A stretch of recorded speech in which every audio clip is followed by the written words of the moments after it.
Hi everybody, welcome to the Steckline Report. Nice to have you aboard after the holidays. Hope that you didn't gain too much weight and you feel pretty good today. I sure do, and I thank everybody for being so nice during the holidays. Boy, isn't it amazing how people change their attitudes sometimes when it comes up to these kinds of things, and that's nice to see. Well, we've got some things happening in Washington. After the holiday break, they got back to work. They're talking about a farm bill.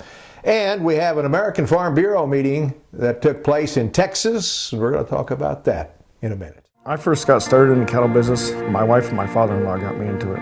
I love dealing with the animals and being in the outdoors. At American Ag Credit, I know a lot of them are in the same business that I am. Therefore they understand what I need and what problems I'm against, so they can work with you on it, and it makes it much easier. It's been passed down to me through the generations, and I want to pass it on down to the next generation or two.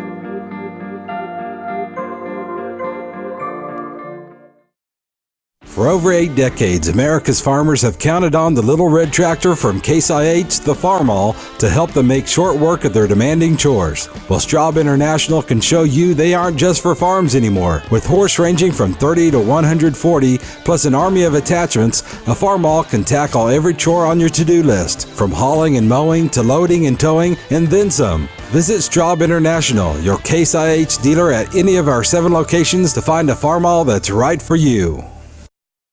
At the American Farm Bureau meeting in San Antonio, Texas. A lot of talk about good things in agriculture, and of course the first speaker they had was our Secretary of Agriculture Vilsack, who spent a lot of time talking about Farm Bill. And I didn't learn a lot new when I listened and I took a look at the writings of his speech. I didn't see anything in there that was earth-shaking. I will say the thing that got the most reaction out of Farm Bureau members at the speech was when he wrapped it up, saying that American farmers, so few feeding such a huge population in this world at such a good price, was phenomenal. And the folks at Farm Bureau liked that, and I did too.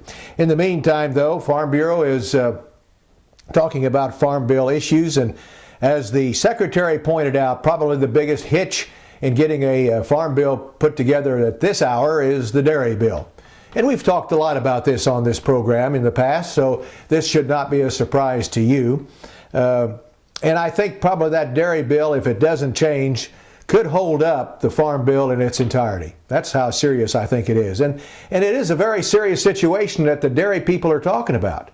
They're talking about mandatory control by this farm bill of production. And I got to tell you, I'm one that's totally against that. Now, I know the milk producers, not the cattlemen, but the folks that produce the milk, they're highly in favor of something like this, and we can all understand why. Milk prices get a little out of hand, a little too cheap, well, I don't know. But in any event, John Boehner and a bunch of the folks, congressmen, senators, do not like the fact that we've got a program built that will limit production or demand limiting production by dairy farmers. So that's the issue that has to be settled one way or the other. The Secretary had an answer.